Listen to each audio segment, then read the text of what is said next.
তো দর্শক, আজকে আমি আপনাদেরকে মিনারা দেখাবো। এই যে দেখতে পাচ্ছেন, বাঁশের আপনার মাচা করে দেন এটা মিনারাটা করা হচ্ছে। এখানে পাইপ দেওয়া হচ্ছে, এই যে দেখেন পাইপ দিয়ে দেন এটা আপনার কাজটা করা হচ্ছে। নিচে আপনার 3 ইঞ্চি করে আপনার 4 ইঞ্চি করে আরসিসি করা আছে। দেন আপনি এটার গাঁথনি, ঠিক আছে, এই মশলা দিয়ে আপনার ঢালাই করা হচ্ছে। এই যে দেখতে পাচ্ছেন ভিউয়ার্স, এটা বেসিক্যালি একটা 25 থেকে 24 স্কোয়ার ফিটের একটি কাজ। এখন আমি আপনাদেরকে একটু ভুল দেখাবো। দ্বিতলা ফাউন্ডেশনের অনেকগুলো ভুল আছে উপরে। আপনার আমরা সাদে বেসিক্যালি আছি। এখন আমি আপনাকে দেখি এখানে যে রড সেটা করে ইউজ করা হয়েছে। দেখেন এটা রডটা ঠিক আছে, আপনার যখন লিপিং দেওয়া হবে, জোড়া দেওয়া হবে দ্বিতীয় তলার জন্য, তখন রড ঠিক আছে।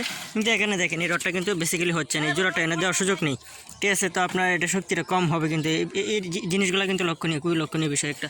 যে দেখেন প্রত্যেকটা কলমের কিন্তু আপনার এগুলো কিন্তু ছোটো করে দেওয়া হয়েছে, যেটা অবশ্যই কাম্য নয়। এগুলো একটু তদারকির বিষয় এবং ইঞ্জিনিয়ারিং সেক্টরের কাজ, এই বিষয়গুলো দেখে নিতে হয়, ঠিক আছে।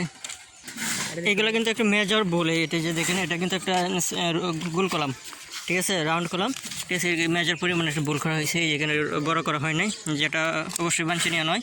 তো এই বিষয়গুলো অবশ্যই দেখে রাখবেন। এটার একটা সূত্র আছে, আপনার 16 মিলি রডের ক্ষেত্রে কমপক্ষে 18 ইঞ্চি লেপিং রাখতে হয়।